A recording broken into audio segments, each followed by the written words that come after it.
All right, now we're going to come at you with Westbound and down. Oh, fuck, Sage, I fucked it up. Chase, how are you gonna fuck it up our first Sage, time okay. doing it, man? This is Okay, terrible marketing. Terrible This marketing. is this is our second week, okay? Westbound and around the NFL for week 14, okay?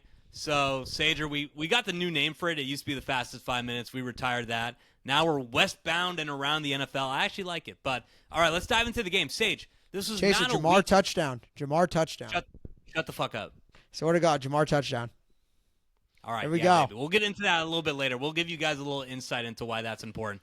But, all right, so first game, Sage, not the sexiest game off the board. So we had the Jaguars taking on the Titans, and the Jaguars won 10-6. I mean, Sage, this was the game that nobody gave a shit about, probably the most the entire year. It was The entire year, yeah.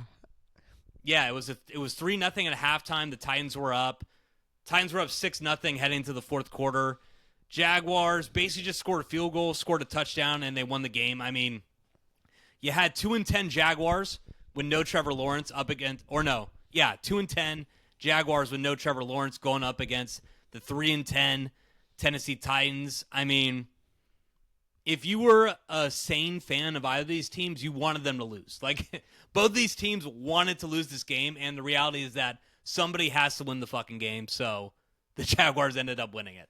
But that was basically all that I had for this game. Yeah, the only implications this had was on Tankathon. Mac Jones, I mean, he put together the gotta-have-it drive after playing like shit the entire game. Levis, maybe the worst quarterback ever. I mean, this is the game I literally paid no attention to. Desmond Ritter is making a fucking strong case for that now that I'm seeing him again this year. Last year I said that, but now what I'm seeing with him on the Raiders, he's convincing me again. I mean, just nothing really. I mean, this game just stunk. It was poo-poo. No one really wanted to watch it. Unless you had Red Zone, no one actually watched it. Like I said, it's one of those games where if there's 4 games on and I have the quad box, I'm putting a blank screen where that game should be. Like, I don't even want to sniff it. If my money's in that room, or if that game's in one room, I want my money in a different room. Like, I want nothing to do with it. I don't know what to say. I mean, both teams should have wanted to lose. I mean, maybe the Titans actually won this game, right? They had the right mentality. I mean, the Titans 100% won this game. By losing this game, you won this game. Because if you're the Jags, you don't want to get a quarterback. So I guess it doesn't really matter if you're 3 or if you're 1, 2, or 3, because you know the first 2 teams are going to draft a quarterback. Unless you want to trade back, maybe. It doesn't seem like Balky's the most sharp GM out there. It doesn't seem like he would even. No, know and we to have do that. experience with Trent Baalke as a GM, and he fucks up a lot. Yeah. Drafting Trayvon Walker first, you could point to that when. If you're going to draft that guy, maybe trade back 3 or 4 spots. You probably could have gotten him still and acquired some. Or, I don't know, just take capital. Aiden Hutchinson, who's like one of the best defense players in the NFL right now. Or just do that. So, I don't know. I don't want to spend any time in this game. I'm glad it's over, and I'm glad we don't have to worry about these 2 teams ever playing each other again. I was about to say, Sage, you know what's the good thing about having your own platform? Yes. You don't have to talk about shit that you don't want to talk about. Exactly. So that's basically it. That's all we can say for that game. Let's just go into the next one, Sager. So we had the Dolphins taking on the Jets. So this one went into OT. The Dolphins got a touchdown in OT to win the game 32-26. But, Sage, this was really a back-and-forth game. The Jets were actually up by 8 points in the fourth quarter. The Dolphins scored, got the 2-point conversion to tie it up at 23. The Jets hit the field goal, but with 45 seconds left, the Dolphins returned the kickoff 45 yards to get to their own 45-yard line. They were able to make the 52-yard field goal to get into OT. And Tua Tagovailoa, Mike McDaniel just took care of business, scored right away.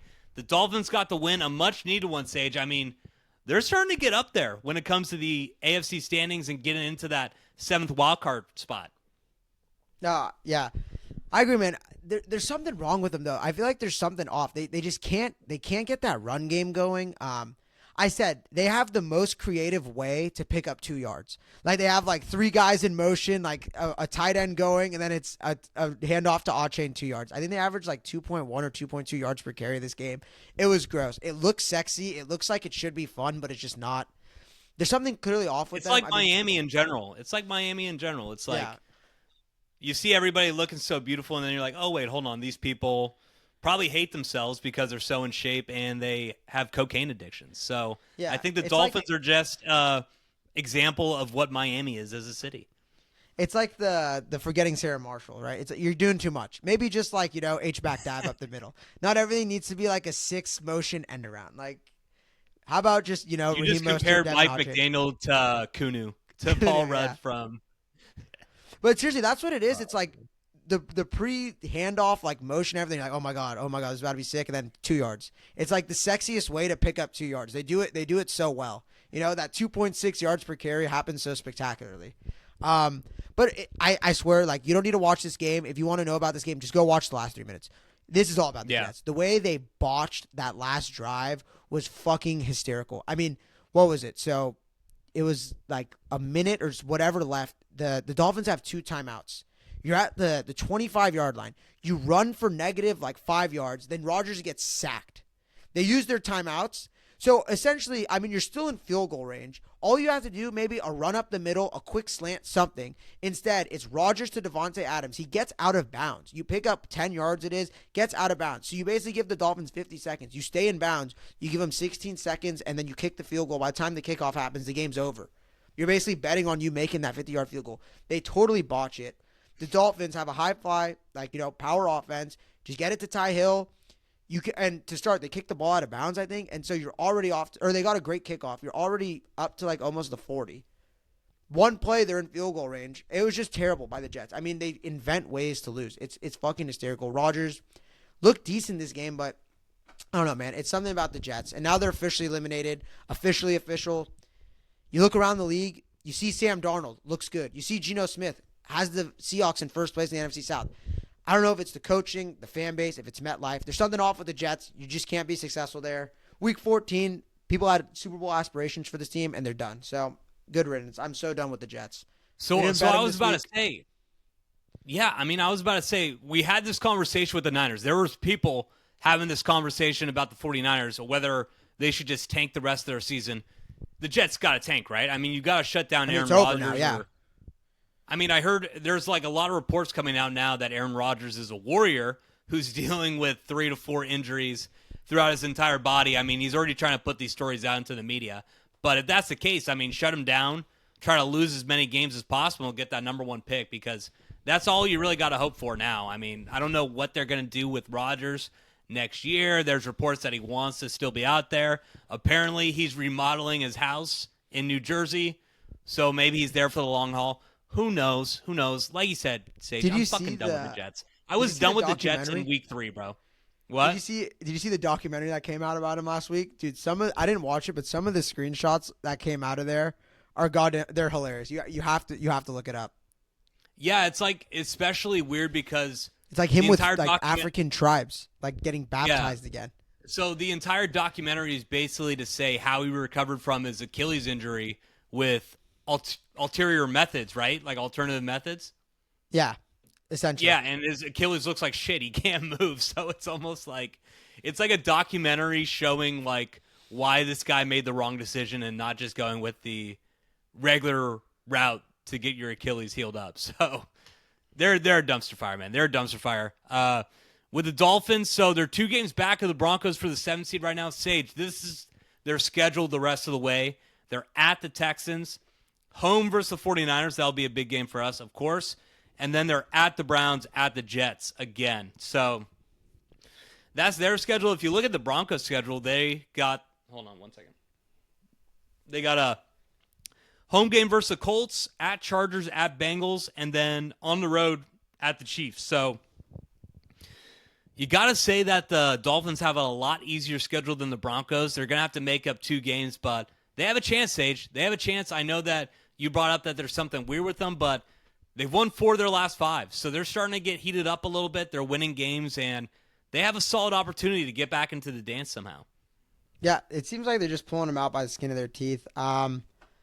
I don't know. We'll see. That game against the Niners in 2 weeks is going to be interesting. I want to see them, up close and personal. I've never had, this whole year, it seems like I've had no juice on them. I have yet to really watch them, closely. I kind of, like I said, just really paid attention to the last couple of minutes here, but we'll see. We'll see what they're made of. Yeah, absolutely. We're going to see what the Dolphins do over the next couple of weeks, see if they could get back into the playoffs, but let's head on to the next game, Sage. So we had the Vikings taking on the Falcons. This was one of my 4 best bets.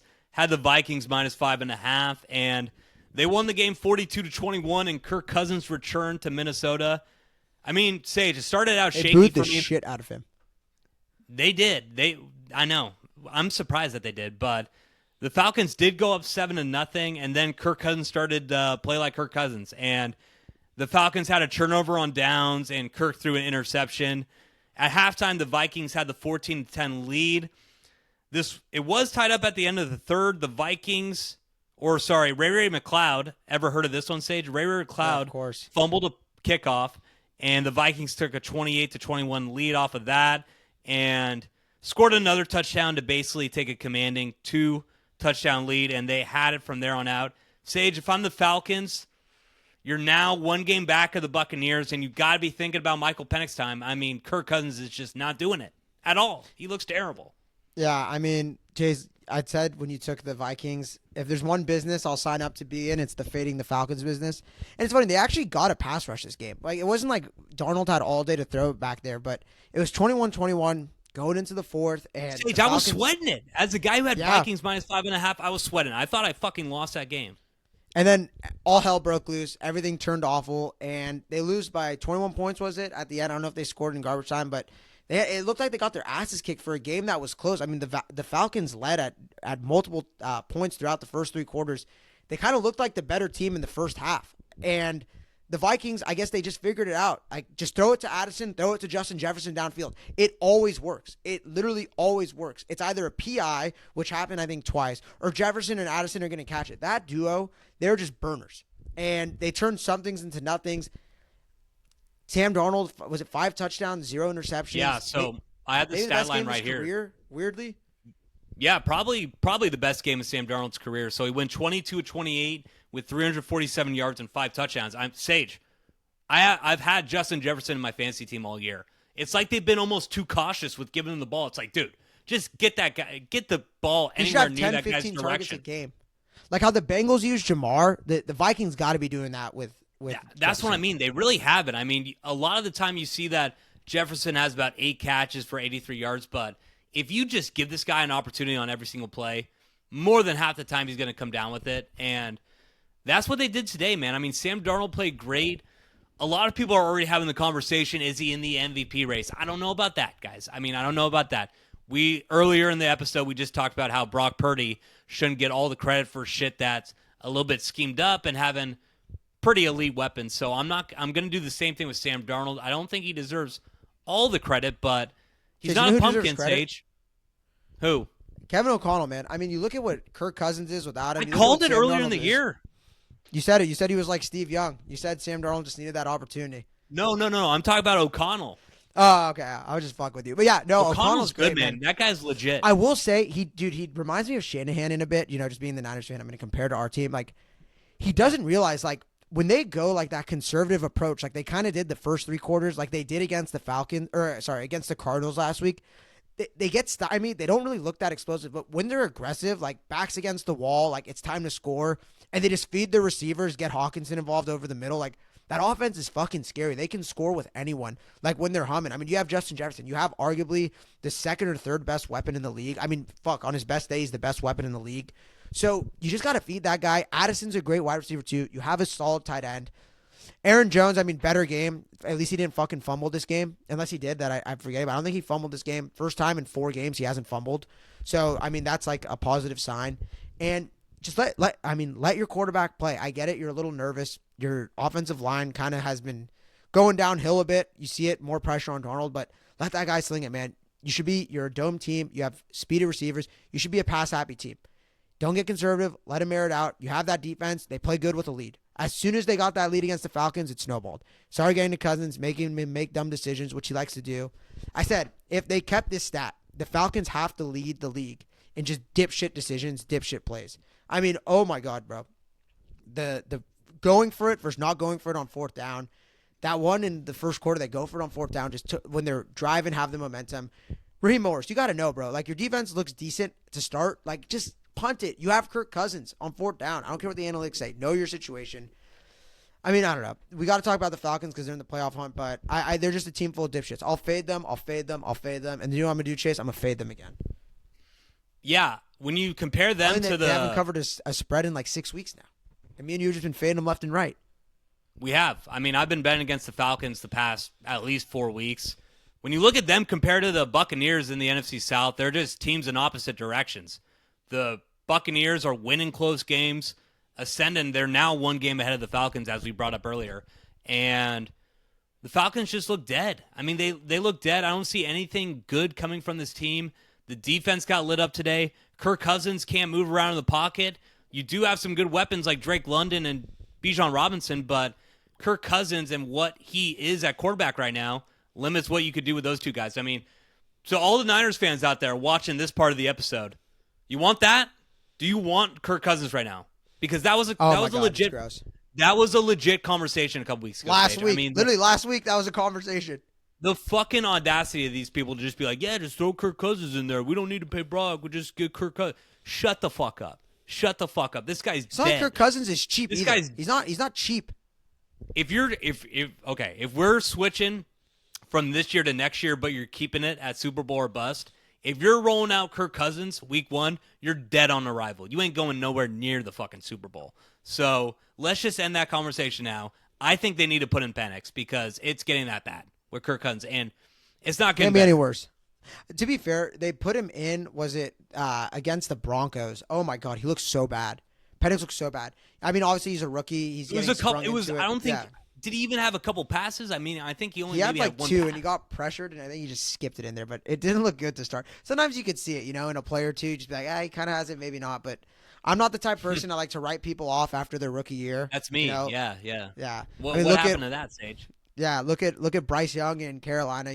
Got to give these guys some time to develop. But I don't know. From what I saw in the limited sample size, what I saw in Washington, I never liked the guy.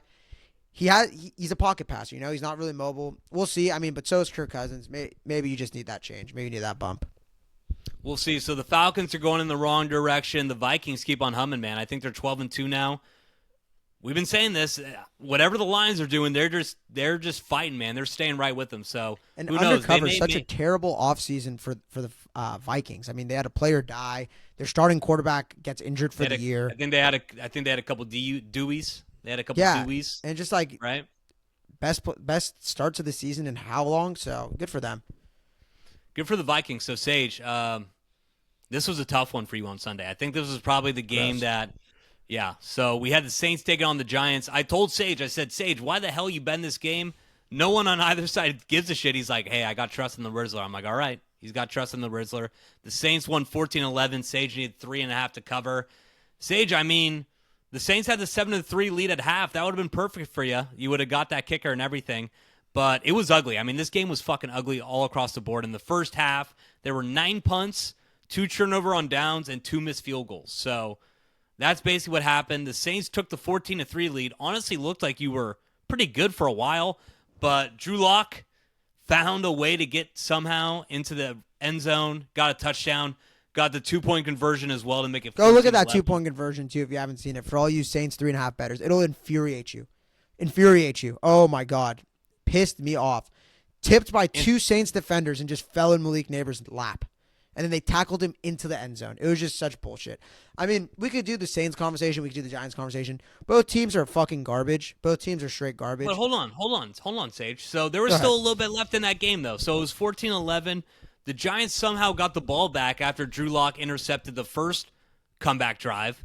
And they had a 35-yard field goal to send it to OT, which would have helped you because if Saints had a chance to maybe get a touchdown, cover that spread, but it got blocked. So the Saints did end up going and winning the game 14-11. Sage didn't cover, but go ahead, Sager. I know you got some to release here. We can do the conversation all we want about the Saints, this and that. The Saints had them. They were clearly the better team. I mean, you have the lead the entire game. You drop back to pass 33 times, and you only run it 30 times. When you have the fucking lead against the Giants, your one good touchdown drive, you go 98 yards. You go the Kendre Miller Kamara combo. You just go down their throats, run it. And then you try to let Carr cook. I mean, in the end, right? In that third quarter, you're driving to score another touchdown. Throws a terrible interception. Just sails his receiver. Giants pick it off. You give him some momentum. You drop this guy back 33 times. Why? Who knows? I don't know. The offensive coordinator, I don't know who the fuck calls plays for them anymore, but garbage. Garbage. That game plan, garbage, right? And then, right, this guy, Carr, he like tries to pull like a Michael Jordan from Space Jam, jumps for the first down. 6 yards short, just jumps and goes like this, goes right into his alignment, and then just dies, just on the turf, dead. Comes out. Yeah, this he got morning, injured there for a little bit, right? Sprained his wrist, hurt his elbow, and has a concussion from that one play. Just trying to like Jordan like jump man over his O line in the cornerback to get that first down. And as soon as that happened, I just knew it was over. I was like, they're not going to move the ball. Who was it? Who was their backup quarterback? I forget who it was, but was it Drew Hainer, the guy who was the Fresno State quarterback, right? Yeah, something Hainer. Absolute toast at that point, and you reap what you sow. I mean, you had that game, and it just sucked because they still won. Like, if you're not going to cover for me, I hope you lose. I just hope you lose at that point. The Rizzler bump might be real. They're winning games. After the game, Adam Schefter tweeted this. So he said, Saints interim coach Darren Rizzi, a.k.a. the Rizzler, has specialized on special teams, and his work has continued. During Rizzi's first 2 games as the Saints interim head coach, opposing kickers Younghoe Koo and Dustin Hopkins were a combined 1 for 6 on field goal attempts. The only made field goal the past 2 weeks against Rizzi's Saints was a 27-yarder from Koo in Week 10. The Saints have been helped with some misses, but they have generated field goal misses from 51, 27, 50, 35, and 46. And then they blocked the potential game-winning field goal. So I don't know. Maybe this guy is just like a genius in like field goal defense or whatever, but it seems to be the difference in the Saints. 3-1 with him. I wouldn't want to play the Saints. If they sneak in, they're the team no one wants to see. So, Sage, I think you were one of the only people on the on the West Coast who gave a shit about this game because you bet on it. I mean, well, I was in New York. I was in New York for the game. Funny enough, no one cared about this game at all. I mean, look at how mad you're getting. I mean, this is what people listening right now. This is what happens to you when you fucking bet on games like Giants Saints in Week 14. I'm addicted to it. But Sage, I'm gonna give you a situation and tell me, or no, I'm gonna lay out what's going on with the Saints right now and tell me who this reminds you of. Okay. 2-10 team fires their head coach, gets a coach in there not because he's the offense coordinator or the defense coordinator, but because he's very popular in the locker room. Everyone likes him, and then all of a sudden, this 2-10 team goes about 3-1 over the next 4 games, gets them to a point where they're about 7-10, 6-11, but have a lot of momentum going into next year, and potentially will re-sign this coach to be the coach for the near future. Sage, who does that remind you exactly of? I think you're hinting at Antonio Pierce and the Las Vegas Raiders. The Rizzler is literally Antonio Pierce, what happened last year. So what I'll say is, I mean, you said there's a little bit of a Rizzler bump. Let's not get ahead of ourselves because we know exactly what I agree. The offense is gross. We know exactly what's going to happen if they re-sign the Rizzler back. He's going to fall apart. He's not going to look like the coach that he looks like right now. All that emotional stuff's really going to come down to X's and O's, which he's not going to have because, I don't know, I just don't have faith in Rizzler. Maybe I'm wrong, but this gives me vibes of Antonio Pierce last year. And, Sage, because there's not that much to talk about this game, do we want to just get into the neighbors conversation right now? Yeah, please. I'll let you lead the way with this one. I'm giving you the torch. Please. So there wasn't that much. It was just like, of course, like this guy is like Joe DiMaggio with his hit streak. Just like every week is saying something to the media that blows up and gets into Twitter. But so before the game, there was a plane that was flying over with a sign that said like John Mara, fire everybody, fix the situation. This has to stop right now. And some reporter asked Malik Neighbors after the game what he thought about the sign. He said, shit, I ain't paid for the plane. I got nothing to say. And I don't know. Like, I just don't think that's the right way to go about it. Like, just say, oh, I don't know what you're talking about. Didn't see that. Sorry, I was too focused on the game. He said, no. He said, I didn't pay for the plane. It's basically like no one was singing that. Like, hey, nobody thought that plane that was flying over the Meadowlands Sunday morning was paid by Malik Neighbors, but now everybody thinks that there's a chance that Malik Neighbors may have paid for it. He put it to rest. Like, the fact is that no one was thinking about this with Malik Neighbors, and he kind of started the conversation up. So this guy, I mean, if there's a rookie of the year for how big of a diva you could be, he's unanimous right now. I mean, this guy's crazy. He's coming with new shit every week. if there was like a hunt to try and find whoever did this, you could just check Malik Neighbors' name off that list because he cleared the air. He did not do it.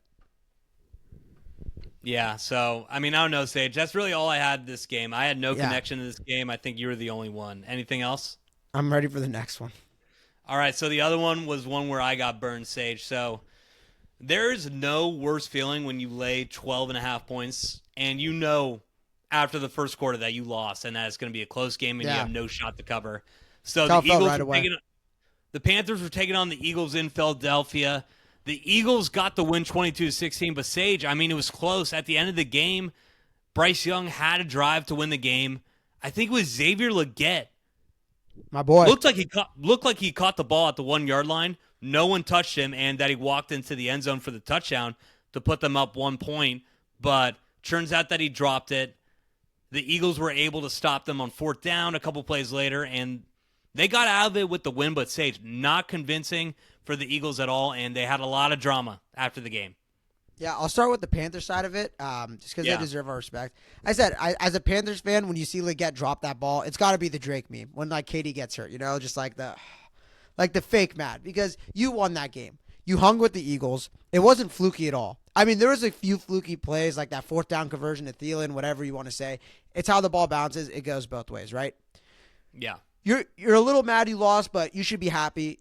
You've been playing good football. I mean, you're hanging in there with the Chiefs. Now the Eagles, it comes down to the last drive. And you showed everything. I mean, you have a little bit of a run game. You're frisky. You got stops when you needed to get stops. But ultimately, I mean, the Eagles defense, after that drop, they kind of, locked in. Got the stop when they needed it, got the interception. They're a little Chiefsy is what I took away from this, right? It seemed like they were trying some shit out.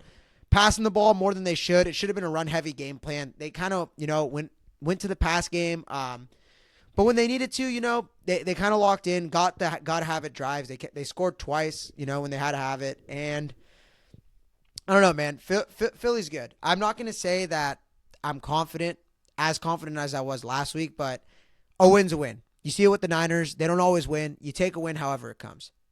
I mean, Sage, are we going down the territory where you are with the Chiefs where you're like, if the other team scored 40 points, the Chiefs would have scored 45. No, it's not like that. It's not that. It's not that, because I think the Chiefs do it with everyone. I'm saying it was like Chiefsy in a sense where it seemed like they were genuinely trying. It felt like they knew they could win, but they were genuinely trying to get the pass game going. Try and get Devonta Smith more into it, trying to get A.J. Brown the ball, and it just wasn't working. Jalen Hurts, maybe just not a passing quarterback. He tried again. Saquon Barkley, it seemed like a quiet game. Still had 124 yards from scrimmage, I think. Was ripping off big runs whenever he needed to. That last drive, he was as reliable as could be. It just felt like they should have just kept feeding him the ball. Maybe they didn't want to put too much wear on his tires, but I don't know. They were clearly the better team. I never had a doubt, really, that they were going to win. Even on that last drive with the Panthers, I feel like they're going to fuck it up somehow. I get that, but you got to say that the Eagles look suspect. I mean, they were Xavier Legette dropping a wide open pass away from losing that game. Bro, like they would have lost. You got to look at it from both Panthers. ends. Okay, so this is what I'll say because I do agree with you. I'm not saying that the Eagles aren't probably the second best team or even first best team in the NFC. I think they're at that level, but when you're saying that what they need to get to is winning a Super Bowl or winning the NFC, this has to be concerning for you. I mean, Saquon still ran for 124 yards, but he didn't have any of those big breakaway touchdowns that you see with the Eagles a lot, that if you look at it and you look back at these games, that's really what solidified a lot of these wins for them. But you didn't have that today. You had to rely on Jalen Hurts a little bit in the pass game. And Sage, he did not look good. For me, he did not look good at all. He's been struggling in the pocket for the past couple of years, ever since that Super Bowl. I think before the year, last year, he had the most turnovers in the NFL. Did not look good today. I don't think he turned the ball over, and he had a couple big runs late in the game that helped the Eagles get the win. But the story of the game for me is the post game and what happened with A.J. Brown. I mean, A.J. Brown had 4 catches for 43 yards, but this is direct quotes. So when he was getting talked to by the media, these were A.J. Brown's answers. So the question was, what does the offense need to improve? And he just said one word, passing. Sage, we brought this up with Debo and wide receivers who complain about why they're not getting the ball and how that clearly means that they're taking shots at their teammates. There's no other way to look at this quote and say that he's not taking a shot at Jalen Hurts, right? Okay, you could say that. I agree. Come on, Chase, Sage. Chase, he is taking a shot. And we're gonna at Jalen get Hurts. into it in a little. We're gonna bring up another point. I mean, let me just go through all the points that I have about the AJ Brown, Jalen Hurts stuff, because there's another one. So they said, basically, AJ, is it hard for the wide receivers to get going when you hammer the run game and maybe there's some struggles in the pass game? 2-word answer: incredibly tough. Emphasis on incredibly. Okay. And then they asked about his conversations with Jalen Hurts and trying to figure out a way to get the ball to him in the game, and he said there's not too much conversation.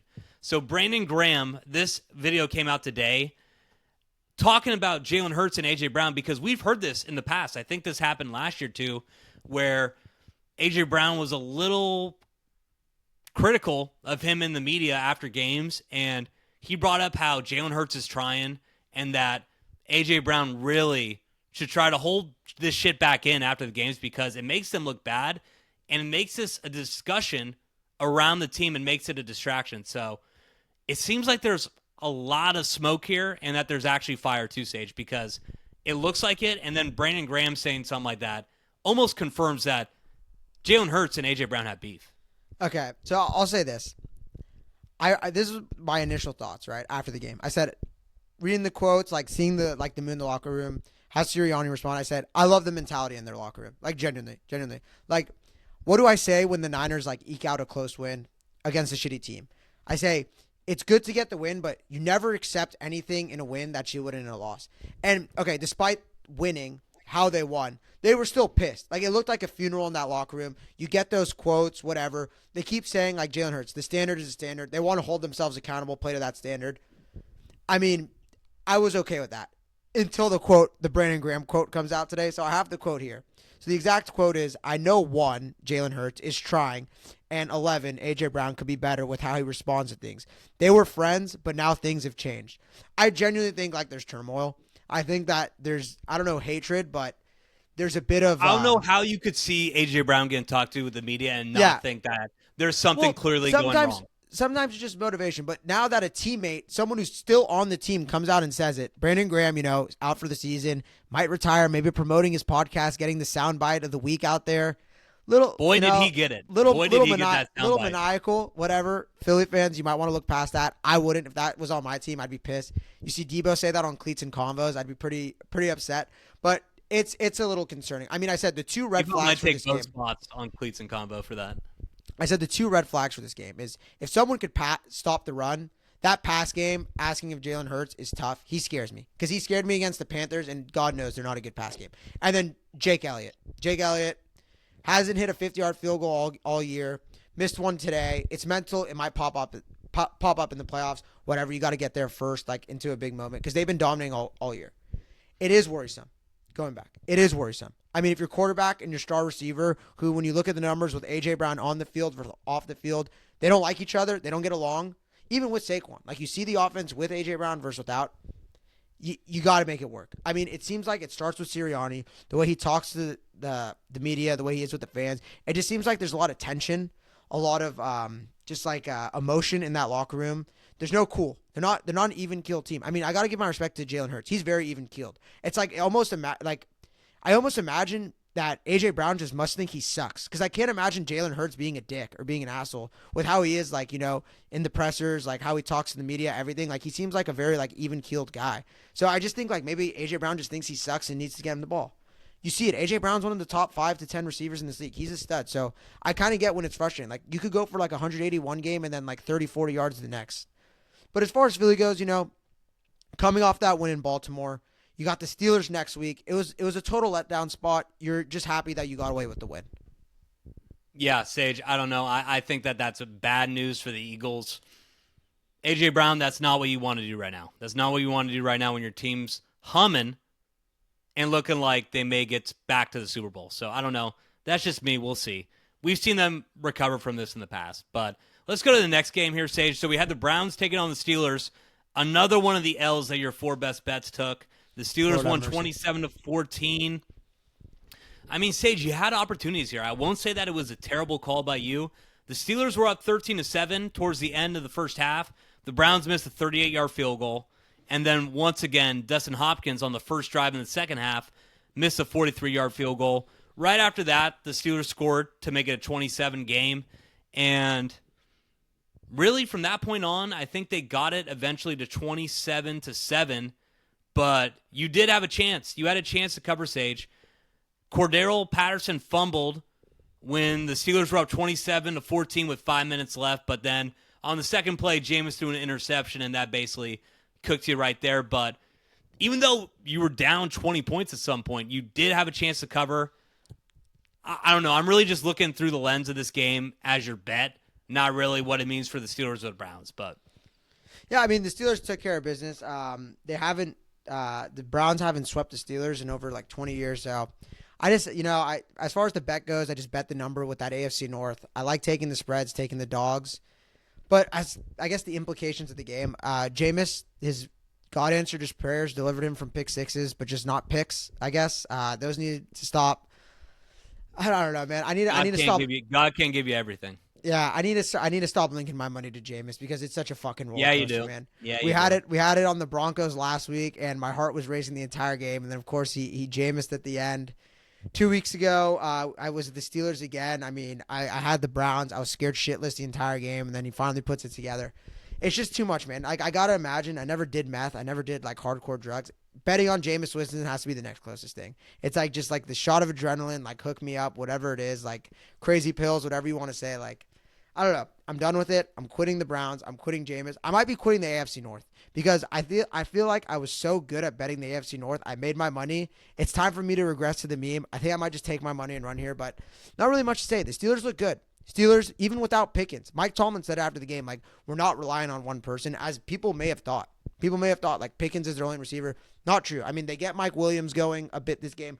Freiermuth, Jalen Warren, Scotty Miller. They were spreading the ball around. They weren't as reliant on one guy. And I don't know. I really don't know what to think about the Steelers. They play the Eagles this week, who are going to be looking to bounce back after a weak performance. So I'll judge them there, but they've set themselves up now. I think, what are they, Chase? They're 10-3. They got a stranglehold on the AFC North. Browns are cooked. Not really much more on that game. Yeah, I mean, when I look at the Steelers, Sage, because the Browns are done. I mean, they're rolling out Jameis right now. They're looking at next year already. Deshaun Watson did them in that much that for the past 6 weeks, they've basically been looking at the future somehow. But the Steelers are the conversation here. They're 10-3, like you brought up. They're up 2 games on the Ravens in the AFC North. A lot of people are going to be having those discussions. I mean, that's going to be happening on ESPN. What can the Steelers do? Are the Steelers a Super Bowl contender? Can the Steelers win the AFC? I don't think so. And you know what, Sage? You brought up that they play the Eagles next week. They're in Baltimore the week after that. Then they play the Chiefs and they play the Bengals to close it out. So they have 4 pretty tough games at the end of the year. I mean, we'll see what happens with Joe Burrow and the Bengals in that last week, but I think we're going to see the Steelers get exposed a little bit. I still don't trust that offense. They look good today, but Jameis gave them a lot of opportunities. I think they had another drive where they turned the ball over on downs in their own territory. So I wasn't too impressed by the Steelers' offense. I think that the Steelers' defense is a great unit, but not going to be enough to where they could beat teams like the Chiefs and the Ravens and the Bills in the playoffs. So a lot of people are going to say that I'm being an asshole to the Steelers, and I'm not. This is just the conversations that are happening. I think that the Steelers are a good football team. I don't think they're a great football team. So the next 4 weeks we'll see. Ugly win a day. I thought this was an ugly game, but in all honesty, it's the NFL. So as long as you get a win, you get a fucking win. That's all that you matter. Get on to the next week. Anything else with that game, Sage? No, ready to move on. All right, so this is another game where I really don't have that much to say, but the Raiders were taking on the Buccaneers. The Bucs won 28-13. Like we brought up earlier, the Bucs have been on a run lately. They were down a couple games to the Falcons a couple weeks back, with the Falcons having the head-to-head advantage on them, but they're in the lead right now for the NFC South. So if the season ends today, they would be in that 4th spot in the playoffs. The Raiders, on the other hand, Sage, are a dumpster fire, and the people who were criticizing the hiring of Antonio Pierce earlier in the offseason seem right now. They seem justified. It does not look good in Las Vegas. No, not at all. I don't know. Yeah. Another one where it's like I didn't pay too much attention to this game. Not much to say. The implications just weren't there. I'm kind of out on the Raiders, so I'll just kind of take it from. You're kind of out? I'll take it from like what is keeping you in on the Raiders at this No, point? kind of out as in like I don't even watch their games as much. Like I rarely pay attention. Like it's on red zone for me. You know what I mean? Where it's like, early in the season you kind of like you have an open spot. Like, right, you're gonna watch the Raiders. Like it's gotten to the point where I only watch for the Bucks. I have some like fantasy implications. I mean, the big talk was the Bucky Irving conversation, right? Fantasy owners. I don't think you got burned, but they said he was gonna play. 2 plays in, he doesn't get hurt, but they decide to bench him. Don't miss a beat. Rashad White looks good. Mike Evans looks good. This game was a little close. I mean, Baker, 2 questionable turnovers. Not terrible, but not good. He kept the Raiders in the game in the first half. I think he had 3 turnovers in the first half. Yeah. But, I mean, they still managed to put up 28 points. You could say it's the Raiders defense. You could say it's the Bucks offense. They're missing players. Offensive line hasn't really been healthy all year. The receiving core took a hit. Their best running backs out. Doesn't matter. Still chugging along. I mean, no excuses, right? No excuses with the Bucks. No matter who's out there, they find a way to score points. These past 5-6 weeks, Kate Otton's just become a top 10 tight end in this league. I mean, 70 yards, balling out.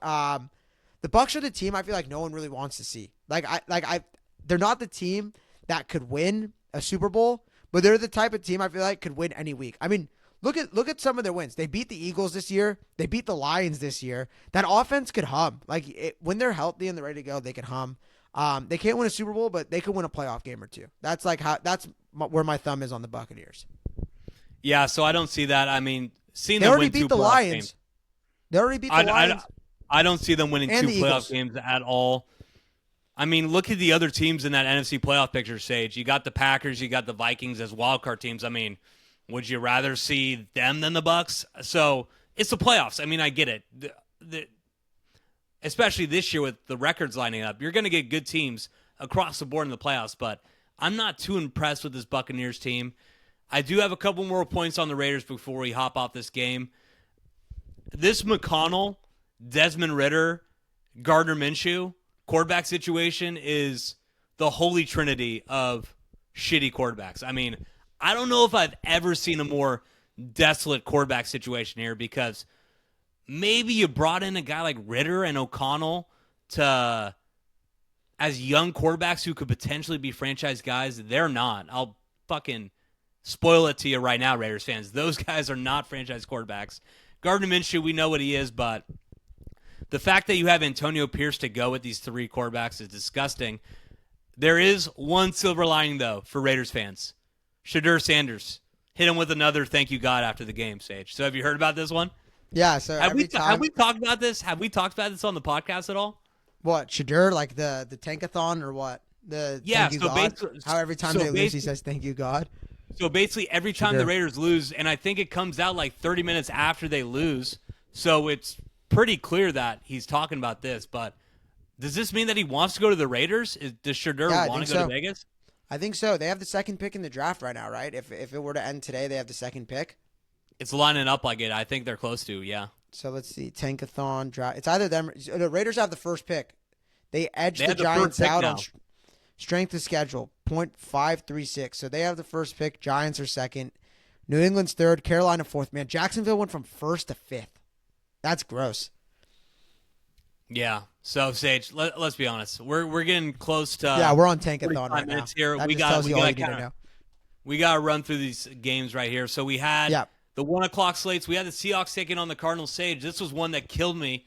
I had the Cardinals minus 2.5, and they jumped out to a 7-0 lead. I started feeling good, but really from that point on, Kyler just gave it up. I mean, had 2 back-to-back interceptions. The Seahawks took the 17-7 lead. I think they were up 24-10 at half. And towards the end of the 3rd quarter, the Cardinals scored to make it a 9-point game. They forced the 3-and-out by the Seahawks. They got it to the point where they were at the Seattle 21, but it was 4th and 2. Jonathan Gannon decides to go for the field goal, and they missed the 40-yard field goal. That was basically it. That was the end of the game. I think the Seahawks tacked on another field goal, but disappointing from the Cardinals. I mean, if you looked at it 3 weeks ago, they were the odds-on favorites to win the NFC West, and they've just gone on a 3-game losing streak since that. their season's basically done. They're down 2 games to the Seahawks, and the Seahawks have 2 head-to-head wins against them. So with 4 games left, their season's looking over, and Seattle looks like they have a grasp on that NFC West title now. Yeah, I know. I mean, betting the Cardinals right now, it's like when you're at the roulette table and you just see like 5 blacks in a row, and you're like, it has to be red now. It has to be red. Like you said, they're Jekyll and Hyde. It's just straight cold right now. I mean, they've lost 3 in a row. The one against Minnesota, they look decent, but the 2 against Seattle, they just got outclassed, outmatched, outcoached, out-QB'd by Geno Smith, out everything. Like I said, man, the Cardinals have 2 quarterbacks playing for them. The Cardinals have 2 quarterbacks. They have good Kyler, they have bad Kyler, and the terrible part is they never know when he's going to come out. I mean, 2 terrible interceptions, 2 pretty nice touchdowns. Garbage time. I don't know what to think about this team. They have weapons. I mean, like Michael Wilson seems like a fine rookie receiver. Marvin Harrison Jr. seems like a good rookie receiver. I like James Conner. Maybe it's the O-line. Trey McBride, I mean, he's having a great season, doesn't have a touchdown. But you look at the other side of the ball, I mean, you look at Zach Charbonnet, 22 carries, 134 yards, 6 yards a pop. Dominated that first half. Absolutely dominated that first half. Jackson Smith and Jigba, 5 receptions, 16.4 yards a reception, 82 yards total. Just getting gashed. It's just like big play after big play, just getting gashed. Whether it's from the air, from the ground, they balanced you out pretty well. I mean, 31 rushes. What was it? 30 passes, 31 rushes. They kind of just had their way with you. Whatever they wanted to do with you, they dropped 30 on you. 2 weeks ago, you played. The final score was 13-3. So this was a totally different game. I don't know, man. I don't know if this is more Seahawks or more Cardinals, because at some point we kind of got to give the Seahawks their due, because they kind of eked that one against the Niners a few weeks ago. But you look back, like these last, what is it? 3 weeks. Is it? No, 4. Now 4 games in a row. You beat the Jets, you beat the Cardinals twice, and you beat the Niners. Now you're serious. You go from 4-5 to 8-5 with a solid hold in the division, and it's in their hands. The thing about the Seahawks is I can't trust them because of how they're winning, but the hardest thing to do in this league is win. And they have the offensive weapons. The defense is slowly improving. And we'll see it. We'll see how it plays out. We mentioned earlier they have a tough schedule, but as far as it goes, I guess they just have the Cardinals number. Yeah, so for me, Sage, I think this has a lot more to do with the Cardinals, personally, because the Seahawks, they're good enough to win. Like we brought up a couple weeks ago with Mike McDonald, he made a couple adjustments, cut a couple guys on defense, brought in a couple other guys, and their defense has been playing a lot better. We know the weapons that they have on offense. They could be an explosive offense. Charbonnet went off today, but I think people were just really overvaluing the Cardinals. And we warned people about this 3 weeks ago. You love the Cardinals now. Kyler looks great, but Kyler has bad games, and we saw with this defense, I think today, that they just don't have a lot of talent. Jonathan Gannon's a good coach. Throughout the year was able to scheme them up into good situations where they were able to hide all these deficiencies that they had, but it really just came to roost. You saw that they weren't really able to stop the Seahawks all day. And, I mean, think about it this way, Sage. If this is Brock Purdy, say the Niners or the Cardinals, and this was a game that you had to have, you knew that if you lost this game, you were basically out of contention to win the NFC West.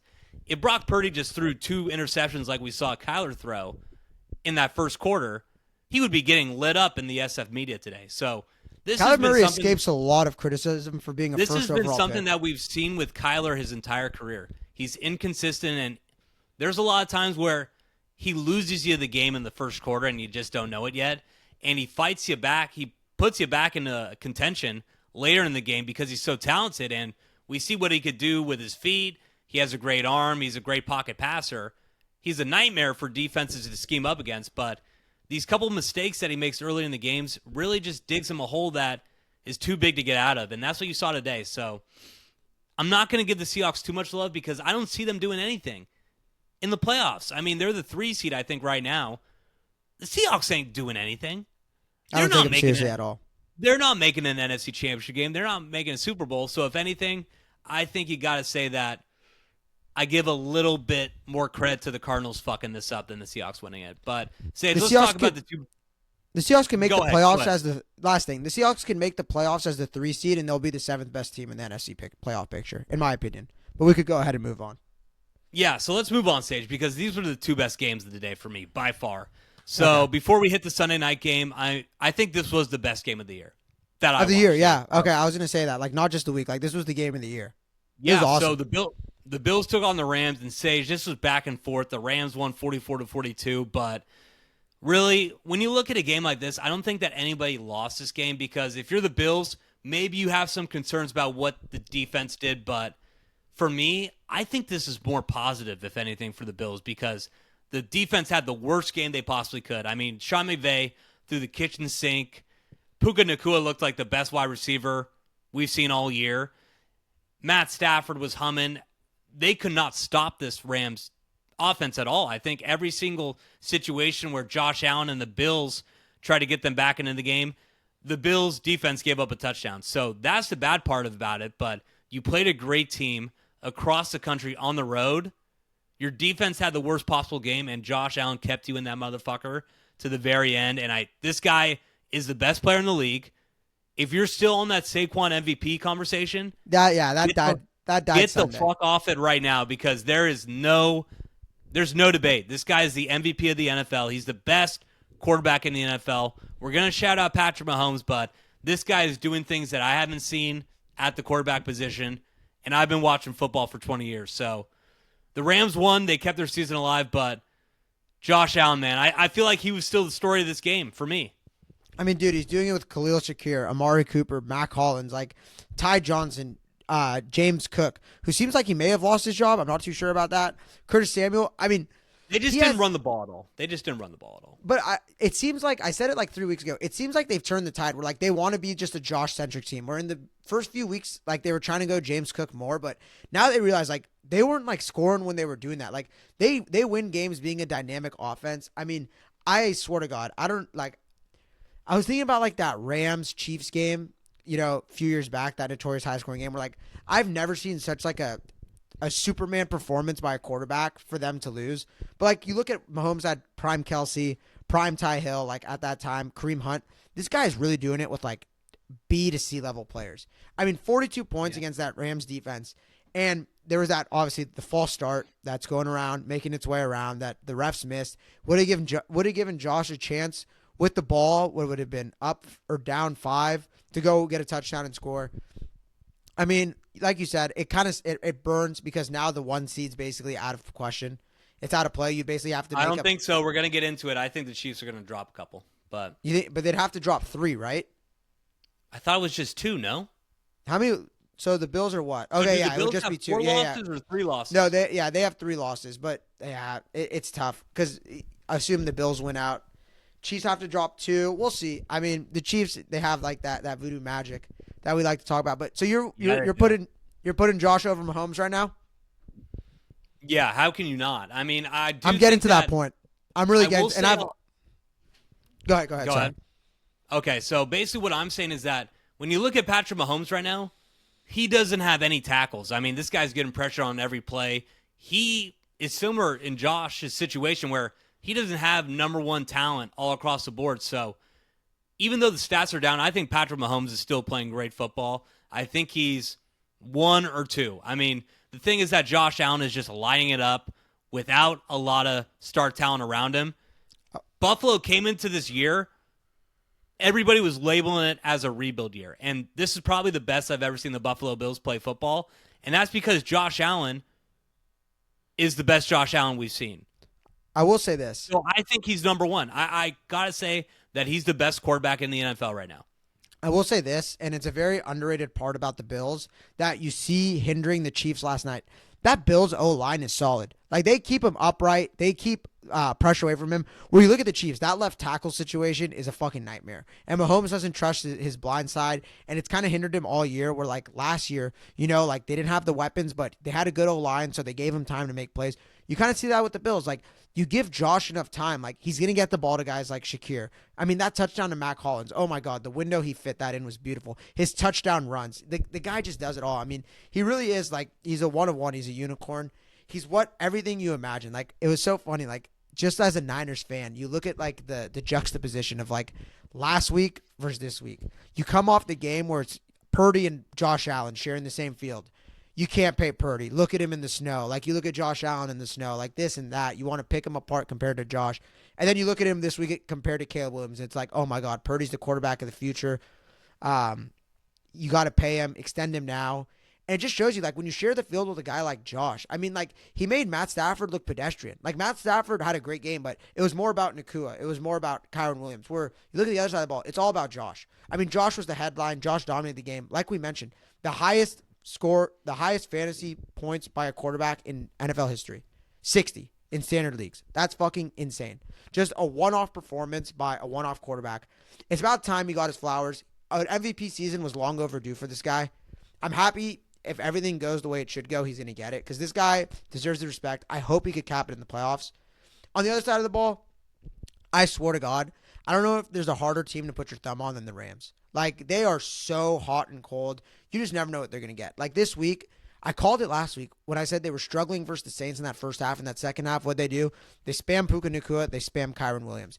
They do that basically this entire game. Just spam Puka Nacua, spam Kyron Williams, and they look unstoppable. Matt Stafford, veteran quarterback, he's seen it all, right? No matter what you throw at him, he's going to find a way, check downs, hot routes. He's going to get it to his guys. So the Niners, they're going to have their hands full this Thursday. But just looking at it from this game, like, the Bills just couldn't do anything to stop him. Like, he was just getting it to Puka, getting it to Kupp when he needed to. Kyron Williams run the ball effectively.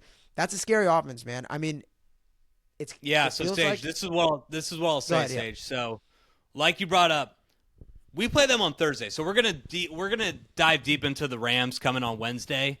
They got the win that they needed to. They're at 7-6 now. This was basically a game that they had to have against a team like Buffalo. Not a good spot. Sean McVay stepped up. We've been talking a little bit of shit on Sean McVay the past couple weeks, but he proved us a little bit wrong today. Sage, we've been sucking a lot of cock in this game, but I think one guy has got to get a little heat for what happened in this game, and that's Sean McDermott. So at the end of the game, tush push. Yeah, I guess. So they were down 9 with about 1 minute and 13 seconds left. They had all 3 timeouts, down 9. They were at the 1 yard line, and they ran the ball with Josh. Did not get in. They had to use one of their timeouts, and that basically lost them the game because what they should have done is just pass it 4 times, kept all those timeouts. I mean, with the way that Josh was playing, he was going to get it in the end zone at some point. So he was going to find a way to get in the end zone there. Then, if you don't get the onside kick, if the defense is able to stop the Rams on 3 plays, which they did, you would have had about a minute left to get that field goal to win the game. So, even though we were talking about how this is a great loss for the Bills, something encouraging because Josh Allen just looks like the best quarterback I've ever seen. And on the Rams side, obviously, they saved their season. Sean McDermott's got to get some shit because that is a colossal fuck up. It reminds me of the Dan Campbell play last year in the NFC Championship game where it was a play that was probably a 90-95%er that they'd get it on the run, but it's just a play call that you can't make in a situation like that. You got to make sure that you save all that clock and save all the timeouts. So it's got to be a pass no matter what and not a run. So Sean McDermott deserves a lot of criticism for what happened there because it essentially lost them the game. No, I agree. It's just a mismanagement of the clock. I mean, Madden players know what to do.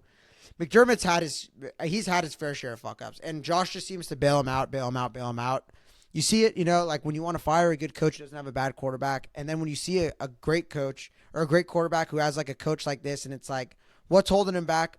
More times than not, it's probably the head coach. I mean, I think this guy should have been fired yesterday. I don't like him as a coach, as someone who's rooted closely for Josh. I just think he's a dunce. I feel like he just fucks up. He's terrible. I don't know about that, Sage. I don't know about that. He's supposed to be a defensive guy, and the Bills' defense really hasn't been dominant in like 4 or 5 years. Like, let's be real. Without Josh Allen, that team's falling flat on its face every year. Like, what does he really add to the team? I don't know. So we could get into the Sean McDermott talk another time, but yeah, I mean, you lost him the game. You had to go for the onside there because you fucked that up, and it tanked you. So if you're a Bills fan, you may have to worry about Sean McDermott. You don't have to worry about Josh Allen. That guy, Sage, I'm telling you, I think he's going to be like this the rest of the year, too. It just seems like he's a man on a mission. I don't think anybody's going to stop him. Yeah, I know. As someone who's rolling into the fantasy playoffs with just him and a pretty weak team, I'm just hoping he could carry me like he carried the Bills. Because I think he's going to do that. I think every week it's going to be Josh. From here to week 18, it's going to be Josh Allen 3 to 4 touchdowns a week. Yeah, so that's the Bills-Rams game. I mean, shit, probably the best game of the year. Can we preview the Bills' schedule real quick? Sorry, go ahead. What's up? No, go ahead. Go ahead. Yeah, so we're just going to dive into that Sunday night game. So this is the one that we're going to cap off. The Chargers took on the Chiefs. Sage, I said this was one of my best bets. I was confident in the Chargers. I was like, that defense, they're going to stop they're going to stop the Chiefs offense. They've been shaky all year. Justin Herbert, Jim Harbaugh, they're going to do enough on offense to get it going, cover that 4-point spread. Sage, at halftime, I was sweating. At halftime, I was sweating. I mean, it was 13-0 Chiefs. I think the Chargers went 3-and-out on their last 3 drives of the first half. Didn't look like they could get anything going, and I'm like, oh, fuck, the Chiefs did it again. The Chiefs did it again. When everybody is down them on a big primetime home game, they just took care of business, no matter who is playing against them on the other side. But then it switched up a little bit, Sage. Yeah, a tale of two halves for sure. I mean, for the Chargers, it looked like they were dead. I was just thinking, I'm like, how are they ever going to score? How are they going to score this game? Herbert right away, just like a fucking Herbert. Wrist.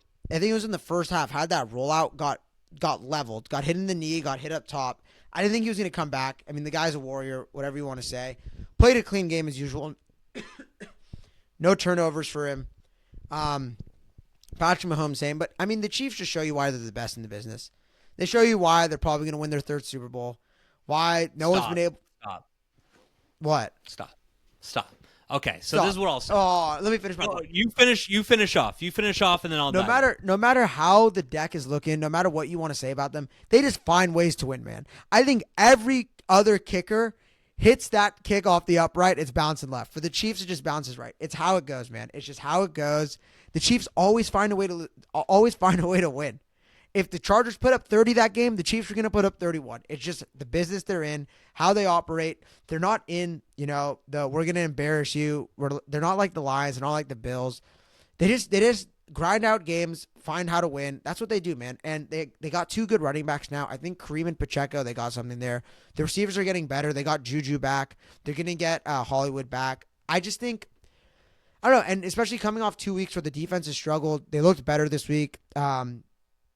I don't know. Like, to be honest with you, people were saying, like, oh, my God, like, if the Chargers had McConkey, if the Chargers had Dobbins, they win. I still don't think that. Like, I think the Chiefs, no matter what, are just going to find a way to win. They just have that over me now where I just think, like, I can never doubt them. I think they're going to win the Super Bowl. I think it's going to be ugly wins here on out. It's going to be a lot of 20-14s, 21-24. They're just going to find a way to win. I could tell in your face that you disagree and you're ready to write them off. Give it to me. Yeah, okay. So throw the Facebook camera on, because this is what I will say. So I'm not going to completely bag the Chiefs. I'm not going to be that asshole who goes on TV and says the Chiefs are lucky. That's why they're 12-1. Have they had some luck? Yes. But the reality is that Patrick Mahomes is just, I mean, we talk about Josh Allen. I think Patrick Mahomes is probably the best quarterback I've ever seen. And especially in these late game situations, they have some luck. But the fact that you have that guy on your sideline and he's making plays. I mean, Sage, that last drive, 3rd and 10, there was about 3 guys in his face. He finds a way to get out of pressure, flip it down 25 yards to Worthy. 3rd and 7, defender, just a 20-yard sprint. Just dead right on Mahomes. Finds a way to evade the pressure, gets it to Kelsey, runs out the clock, gets that field goal set up. We know that Matthew Wright hit it off the field goal post and in, but the reality is that Mahomes did enough to win that game. It wasn't like the Chargers thought they were going to win that game at that point. They thought they were dead. But what this means is that the Chiefs aren't lucky. Patrick Mahomes is great, and the rest of the team's just vulnerable.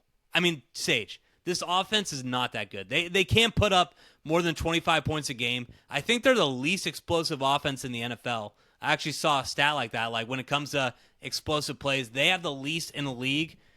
This is really a 7-5 football team that's just getting carried by Patrick Mahomes. They don't have any tackles that can hold up the pressure. I mean, he's running around all day, finding ways to make plays. The defense looks good, but they're not as unstoppable as we saw when they played the Niners, where it just looked like, oh my God, you can't get 5 yards on this team. I mean, we saw what Carolina did to them. Even the Raiders were able to move the ball. The Broncos had them in a spot where they were about to win that game. So I think the defense has lost a little bit of luster. They're going to be in the AFC Championship game. I'm not disagreeing with you there, but I think that if they play Buffalo, Buffalo's a really bad matchup against them, and that Buffalo's going to get them this year, especially with how Josh Allen. It's going to be an Arrowhead, though. That's what's scary. Yeah, but it doesn't matter, Sage. Sage, it doesn't matter. Buffalo's putting up 30 points on anybody this year, and the Chiefs cannot put up 30. They just cannot. I mean, who knows? We're going to see, but I don't see it happening. The next 4 games, I mean, I think they could go 1-3. They're at the Browns. I don't think that's an easy win based on what I've been seeing from the Chiefs. You think they're going to go 1-3?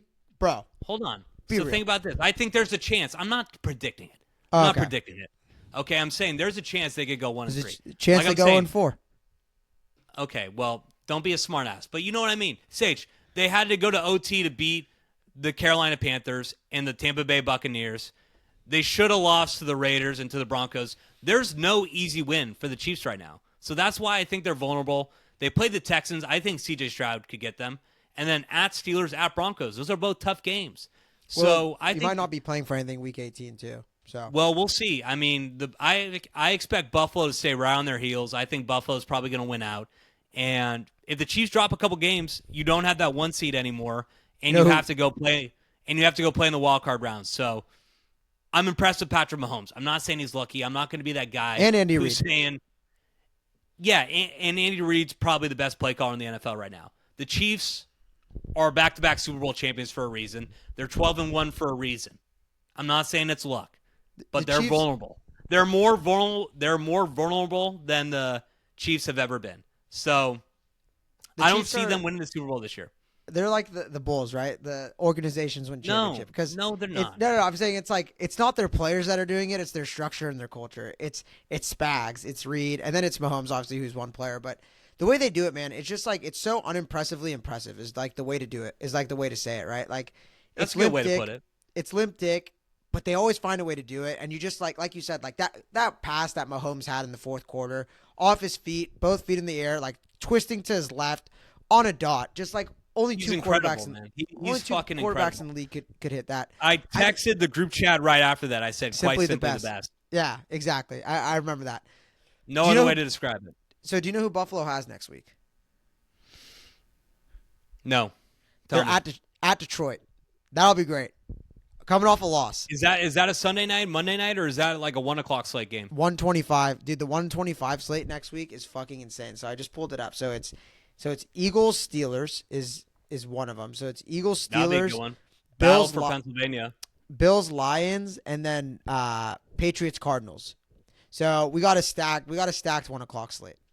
And I think there's a Bucks Chargers in there too, which should be a good game. So all jokes aside, I mean, if the Bills could pull it off, I mean, coming off a loss, you kind of got to like them in that spot. The Lions defense looks so vulnerable right now. They seem like they're gettable. We'll preview that game. We'll see what it is. Chase, could you guess the line? Bills at Lions, or do you know it? I don't know it. So Bills at Lions. I'm gonna go with Lions -1.5. -2. It might have opened at 1.5 because opening up at -2 is weird. But it's minus. It actually opened at 2.5. Okay, it opened at 2.5. It's been bet down to 2, so it seems like some money coming in on the Bills. But that'll be good, like man. Buffalo. Like you said, I mean, the Chiefs would have to drop 2 of Cleveland, Houston, Pittsburgh, Denver, which it is doable. And the Bills after Detroit, they got New England twice and the Jets, which should be a 3-0 right there if they're trying. So is it doable? Yes. But I just think, man, like it's just tough to bet against the Chiefs. Like if they were to play the Bills, obviously they lost the first time they played them. They're underdogs. I think they'd be favored at Arrowhead. It'd be the AFC Championship. But the Bills got to get there first, man. I mean, at this rate, they'll probably have an easy walk in. What's going to benefit the Bills, right, is that the Ravens most likely are going to be that wild card team. They're going to be that 5th seed. So the Chiefs are going to have to go through the Ravens and the Bills. So maybe, who knows, maybe the Ravens, because the Ravens have a lot coming for the Chiefs. They keep playing them tougher and tougher as the years go by. Maybe the Chiefs get clipped. Who knows? But I don't know. It's exciting. 4 games left. That's a month. The last quarter of the season, we're coming in on it. I can't believe it, man. It flew by. I don't know what the hell we're going to do on this podcast once football ends. Just going to have to be miserable about the Warriors. I know. I mean, they did get a good win last night, Sager. So the Warriors are finding a way. We totally forgot about the Chargers. I mean, I have nothing to say. I mean, they're going to make the playoffs.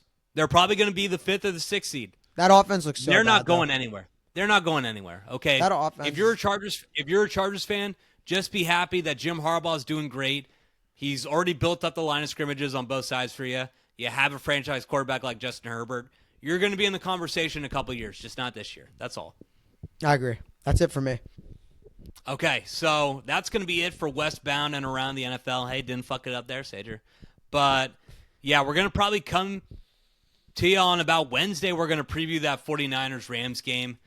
Shit, Sage, are we going to try to do best? Are we going to try to do our 4 best bets on Wednesday, or are we going to maybe push it a little bit? Maybe give you a little Friday video. I think we should. Yeah, I think Friday video is the call for that because I think Wednesday deserves just to be a Niners segments, topics, whatnot. Plus, I feel like we keep getting burned with some of these lines, taking it like on Tuesday and Wednesday. Yeah, we do. We never really know the injuries, like who's going to play and stuff. Like, I feel like there's a couple bets that I've had where I'm like, oh shit, he's out. Like, I wish I would have known that before I made it one of my 4 best bets. So, yeah, we'll do it Friday. We'll give ourselves a little bit of time. I went 2-2 this week, Sage. What'd you go? I'm 1-2 right now. I got the Bengals pending. They're covering at half, 17-10. All right, so we'll see how Sage ends up. We're going to be coming to you guys. Bad week from the boys, though, regardless. Wednesday. This was definitely our worst week of the season. But we'll recap. Well, who knows? Hey, if you get a win today, we're staying alive, man. We're staying alive. You can't be plus money every week. Sometimes you just got to fight, man. You just got to fight to the next week. That's what I did. I think it's looking like that's what Sage is about to do. But we're going to come to you guys Wednesday. Like I've been saying lately, like, subscribe, comment, do everything. All that good shit. Yeah. Follow us on Twitter. Sage made a couple TikTok videos, so follow us on TikTok. We got good clips of the episodes that you've heard the past couple weeks. So look at that. Help us out, man. Like we always say, we're doing this shit for free right now, but we want to make this something. We want to put out more content, better content for you guys. So in order to do that, we need to get some subscribers. So hit the like button, subscribe, so we could do some of that stuff for you. Sage, anything else before we hop off here, my man? That's it for me. All right, guys. Going to be coming to you Wednesday with that Niners preview. We'll talk to you later.